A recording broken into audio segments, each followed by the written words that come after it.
What's the Car Talk podcast? Right. Is it me? Are we on?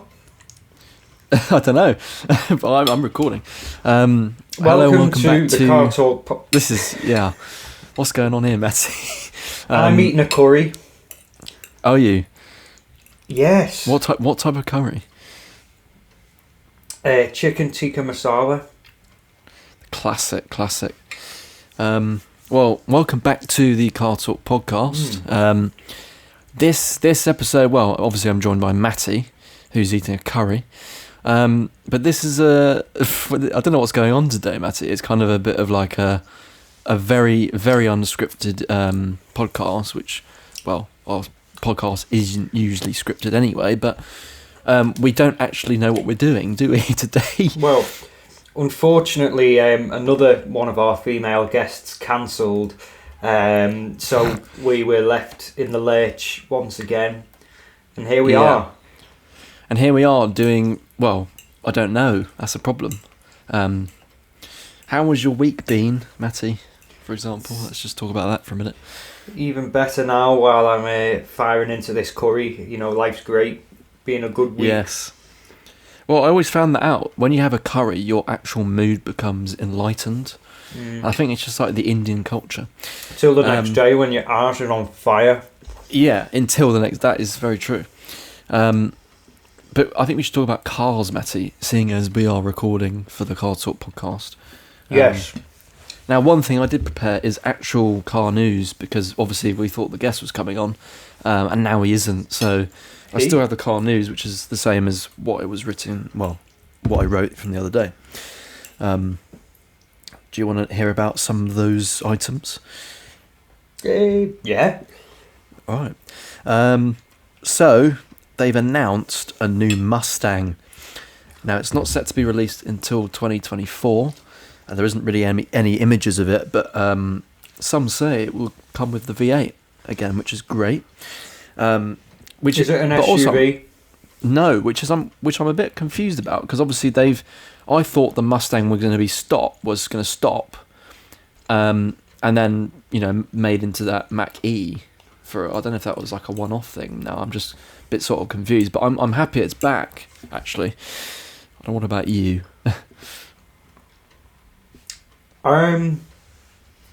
Yeah.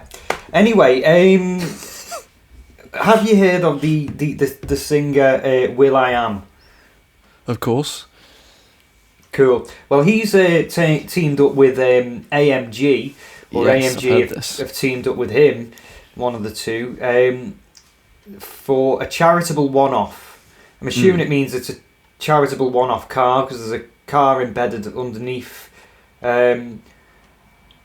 Doesn't look very will.i.am, because it looks cool. So, there's if you go onto the fourth picture, it's published this week in Car Magazine. You can see a picture of will.i.am posing with the car. Yeah. Now I've got some quite interesting opinions. Yeah. What's your feeling, Matty, about this? That tonight's going to be a good night. I forgot to say. No, but I'm talking about the car. Specifically. Let's get it started. First of all, I don't know why halfway. I've decided. I don't know. Just Sorry. I'm not sure on the car, because I don't know why they've decided to mix the G-Wagon lights onto a saloon car, which only works with the G-Wagon. And now Does it look like I think it looks a bit like a muscle car, like a Mustang. That's why I brought it up.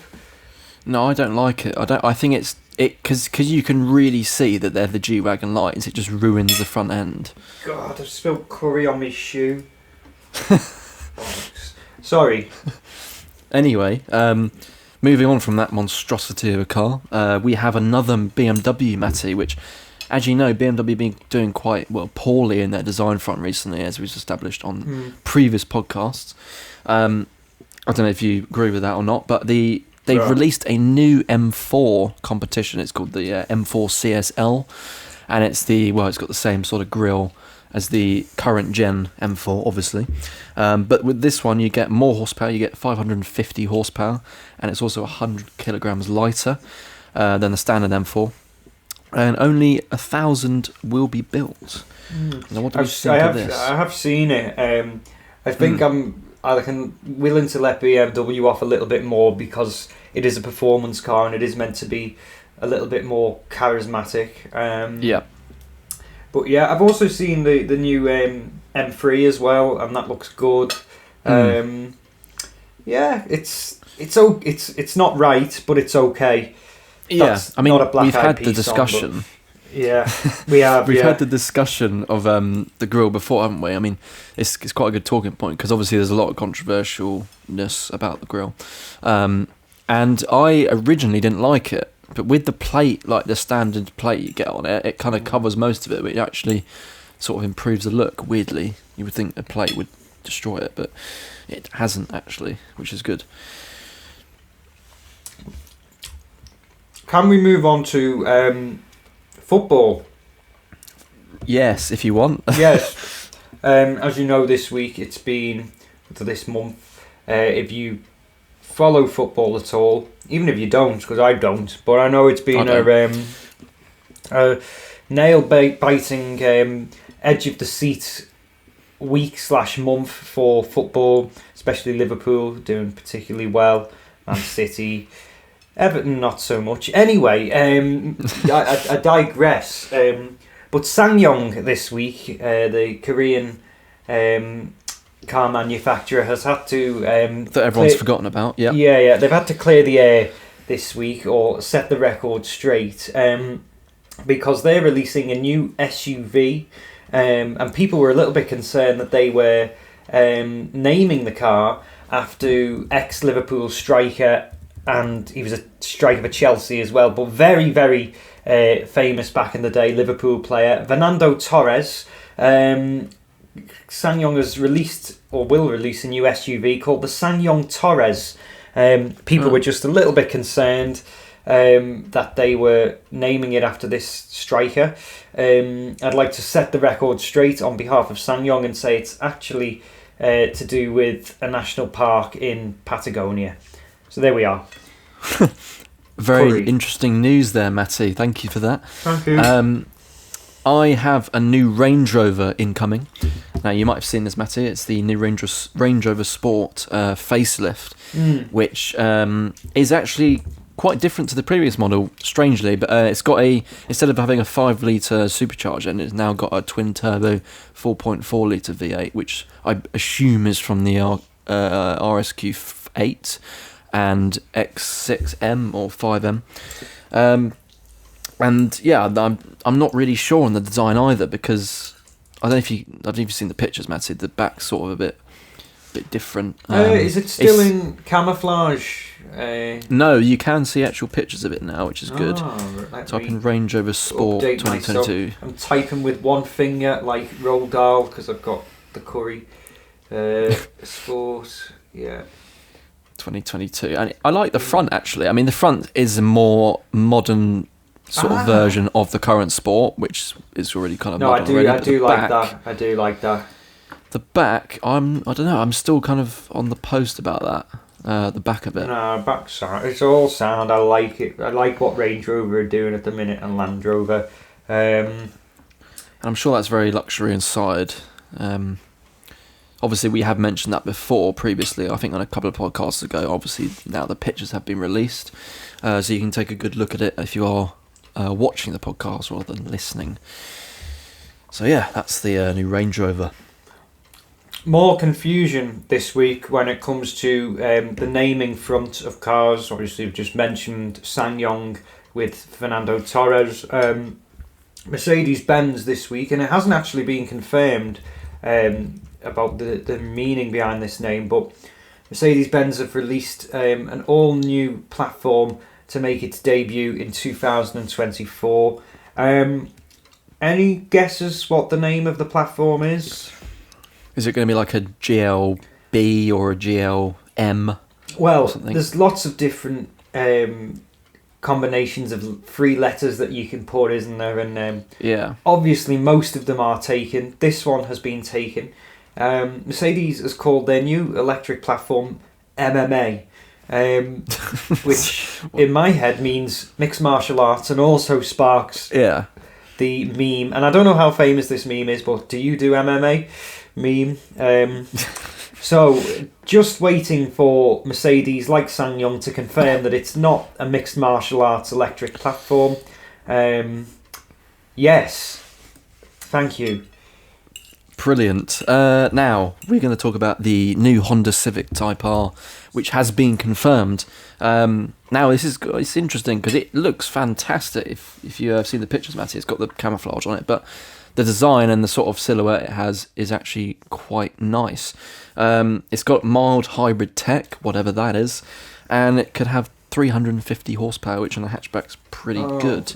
Hatchback, it looks like a fucking barge. Shit. Wait, do you not like it? No, it looks like an American car, like a Pontiac or some shit like that. But if you compare it to the previous Type R, which is the ugliest thing in the world, I think it looks a lot better. What we need from Honda, and what we've always needed since cars naturally have just ballooned in size, we need, and I know Honda can do it, they can do a small, like, tiny little hatchback sort of thing that is hot as fuck and just,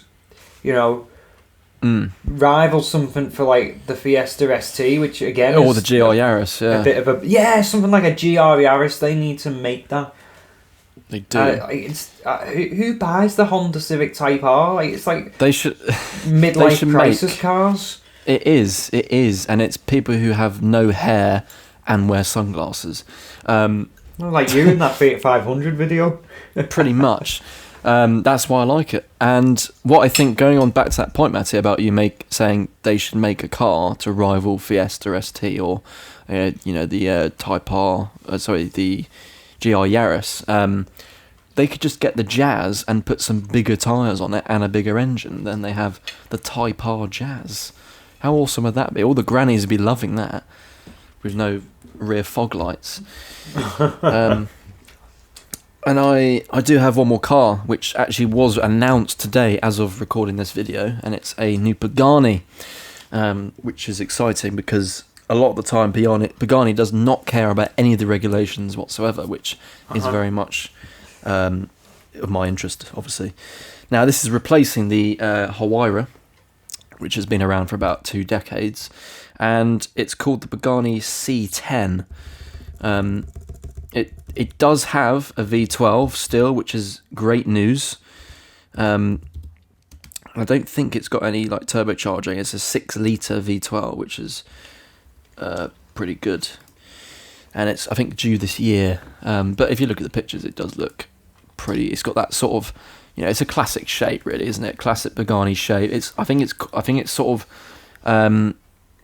reminiscing the original C12 Pagani. Because it's got that 4 exhaust in the middle, like the old Zonda. So yeah, that looks pretty exciting. Exciting times. Now this summer, the Citroen Ami is to go on sale from 7,695. So that's more than my Mazda, which is a bit obscene, mate. I did actually see an Ami, Matty, when I was in Madeira on my holiday a couple of weeks ago. And it was actually, registered, so it was obviously, bought over. It was obviously just been pretty much released there. And I'm like, well, how did we not have it here before that small island has it? It was quite funny, though, because it was just driving through, like, the pavements, like where you would normally walk as a pedestrian. It was just driving through there, and it came out off the pavement and then onto the road. It was like, oh, that's brilliant. I sent it to Daniel, and obviously he got a massive hard-on from it. Okay, moving on. I'm sorry, Daniel, God. But you did. Okay. Defo not coming on the podcast now, is he? No, he's not, and he's scheduled for... We haven't had him on this season yet, either. Well, we're going to wait until we get... what's his other friend on? I can't remember his name now. He is significant, and his name is Matthew. Same name as fucking me. Yes. Anyway. But he doesn't seem like a Matthew. Now, some bad news this week. The Vauxhall Insignia has been discontinued. Oh no. Anyway. Have you seen the new modified Rolls-Royce Ghost? No, I haven't. By I'm Brabus. gonna look it up. Oh really? It's a Brabus Rolls-Royce, is it? It is. It's a drug dealered up Rolls-Royce, courtesy of Brabus. Oh, that looks interesting. That looks like something that would be in a rap video, like another Drake's music video. That is the next, whatever songs he's releasing next, that will be in it, and I'm sure of it. But actually, it kind of something quite interesting as well about the Vauxhall Insignia is that it's actually being axed before the Mondeo. You can still place an order for a new Mondeo, but they've just quite silently shelved the Vauxhall Insignia. Huh. Well, that's very interesting. Matty, where is your favourite service station? This is an important question for the listeners and viewers, because obviously I'm assuming when you're listening to this podcast you want to be travelling mostly down the motorway, and of course you're going to have to take regular breaks because that's what we recommend. Now, where would you recommend is a good place to stop, Matty, from your experience? Quite like T-Bay, as long as you're going T-Bay. up to T-Bay. I haven't been there. So if you're going up to Scotland, wouldn't recommend going there if you're going to London, but if you're going to Scotland, I like T-Bay. I haven't been to that services. I went to me and Harry went. We went to obviously Warwick. That's up there, I think. That's the classic. And somewhere along the M6, but I don't really remember where. It was a couple of places actually on the M6. And I remember quite specifically the second one we went to was fantastic because they had loads of like snacks and stuff, and you could sit outside on benches watching mountains, which was really good. You stopped at Kiel, haven't you? That might be Kiel actually, yeah, possibly, because I think it was before. It was just after the Lake District, I believe. You haven't stopped at Kiel. No, I haven't. No. I mean, I like a service station, I do, but I don't like them when they're too basic and you think, oh, I wish I'd have carried on. But I also don't like them when they're too posh and too accommodating and they become like creches and stuff like that, because then you just... Yes, and I can give you a good example of one that is like that. Have you ever been to Fleet? No. Fleet services on the M3.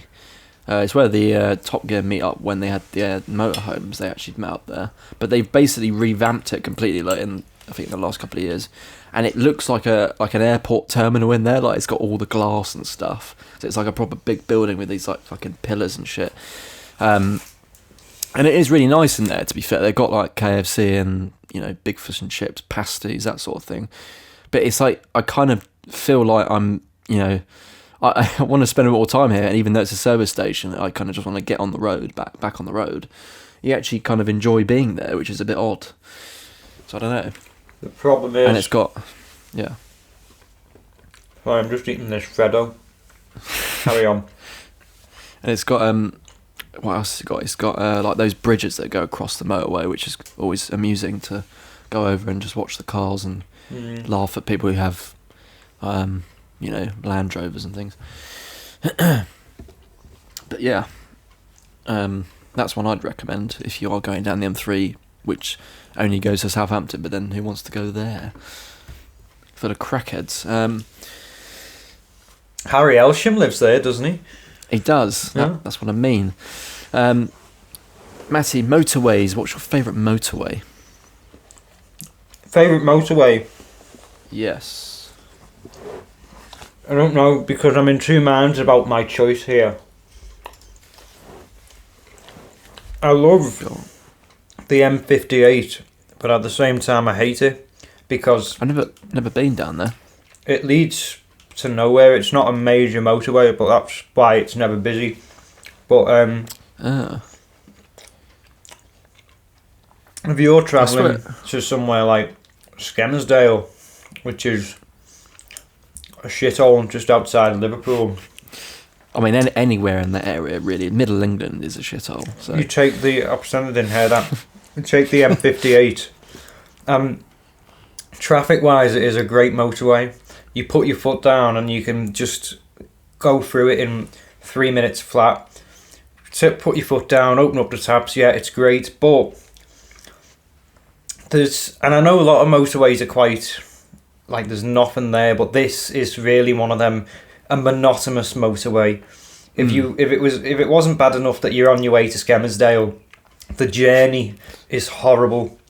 There's just nothing. You feel like you're driving into nowhere land. So I do love it and hate it at the same time. Yeah. I heard the M6 toll is sort of like that, and obviously you have to pay to go on it, which is a bit silly because you have to pay on that. I think it's quite quiet usually a lot of the time, isn't it? I've done the M6 toll a few times and it's quiet. Like, it is fantastic. Unfortunately, the first time I was in my Saxo, so I couldn't really do one-ers on it. I mean, I could have if I wanted to, but I wanted to get home. But I recently came to visit you. I don't know if you remember.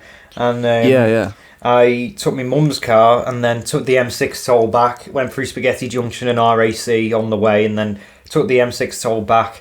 Floored the car, and it was a great experience. Knocked about 10-15 minutes off my journey, no exaggeration.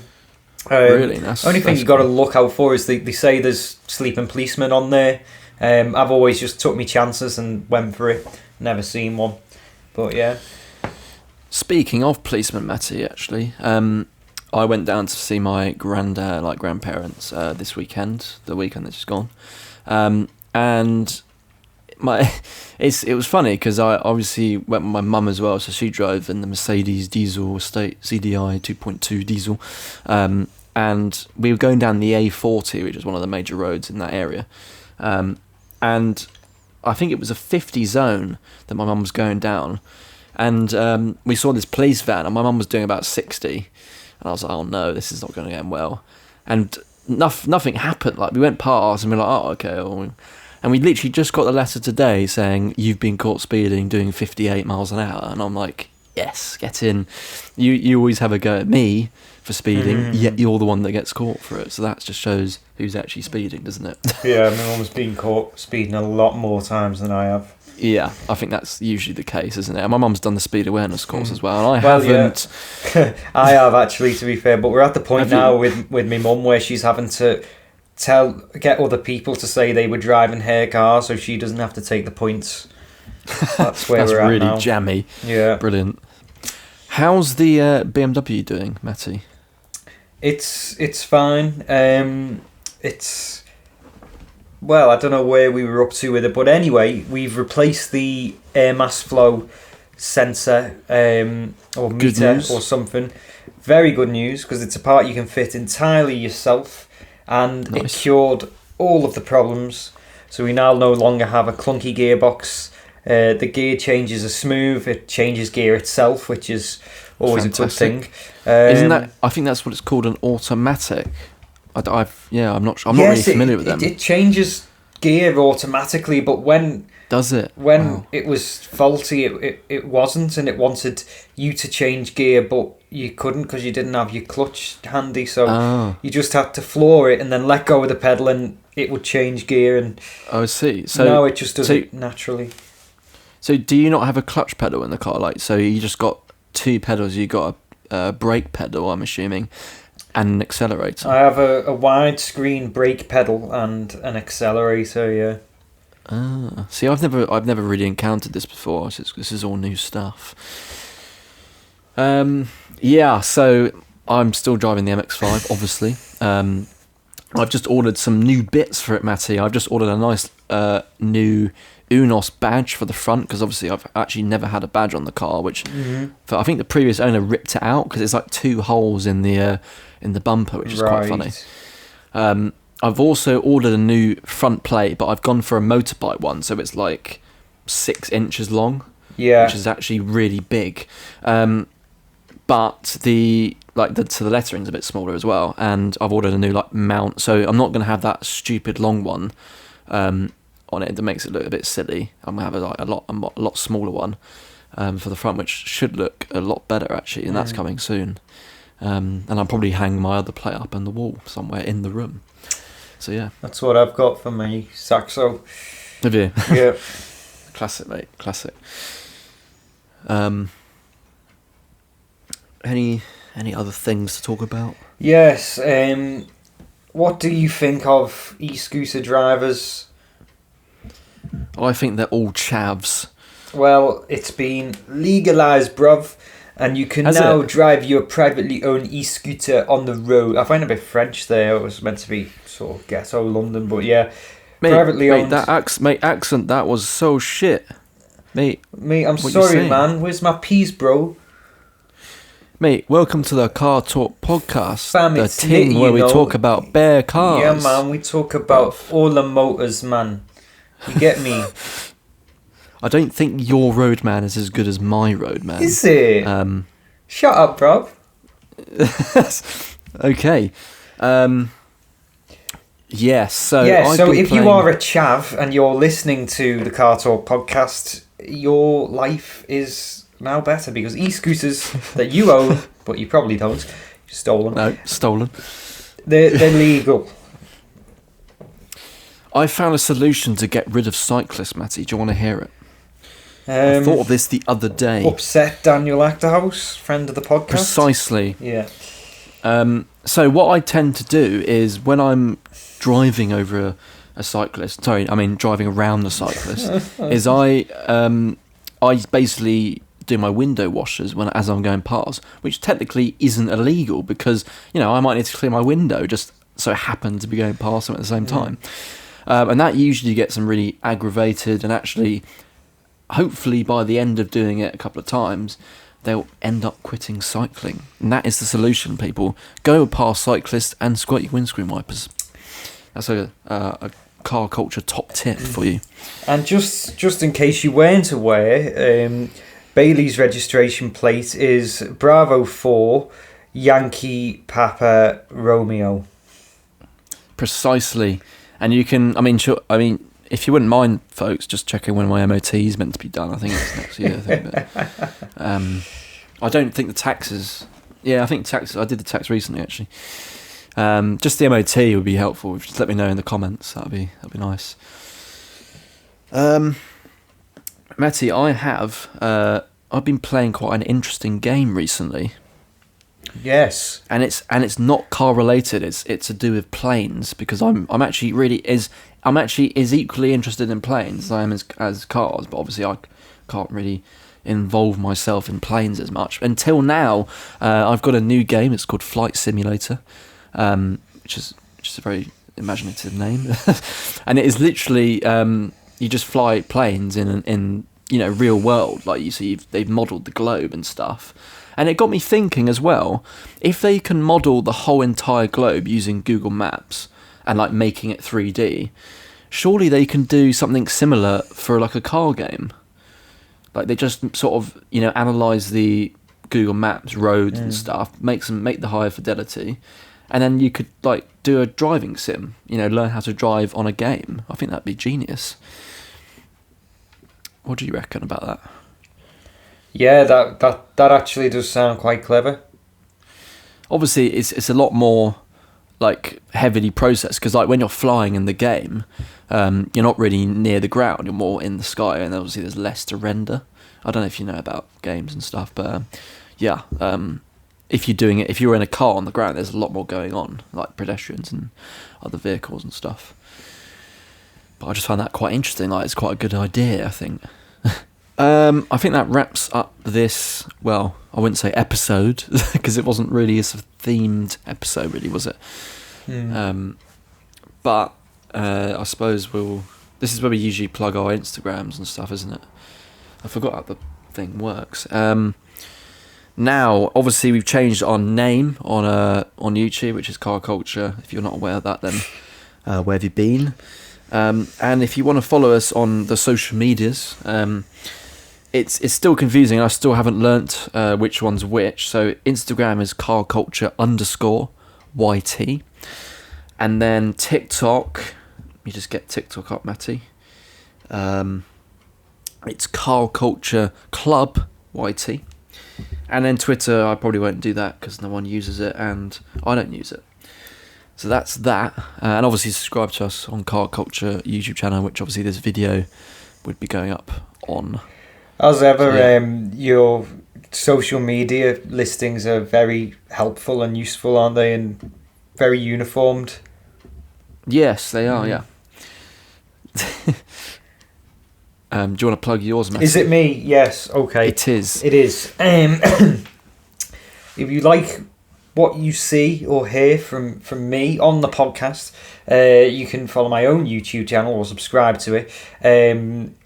Matty's Cars, hit the big button thing, subscribe to that. Social media, again, Matty's Cars YT on the gram. And if you want to follow my personal Instagram, only if you want to see pictures of me in Bailey's house with some people from down south, then you can follow Mattsgram99. Excellent stuff. And we'll be back next month, obviously, hopefully with our guest. Hopefully with a guest. Oh yeah, our guest. It was. Should we say who was meant to be coming on today? Should we after 3? Okay, 3, 2, 1. Vicky Butler Jamie Henderson has an MG. Oh no, it's not. Oh god, no. Yeah, that's the month after. Yeah, Jamie MGZR. Exclusive. Yes, so he will be here next month. Well, not here. He will. He hasn't. He's not here. He's just, no, he's just on. Cool. Yeah. So just to give a bit of background, he hasn't got a YouTube channel or anything like that, but he's going to come on and tell his story about his very rare MG, which is and something different. He can't say no now because we've broadcast this. So exactly, that is true, and we need to sort his bloody audio out and stuff. So hopefully that all works, and we'll see you next month for that. Yes. Stay safe as usual, and goodbye. Goodbye.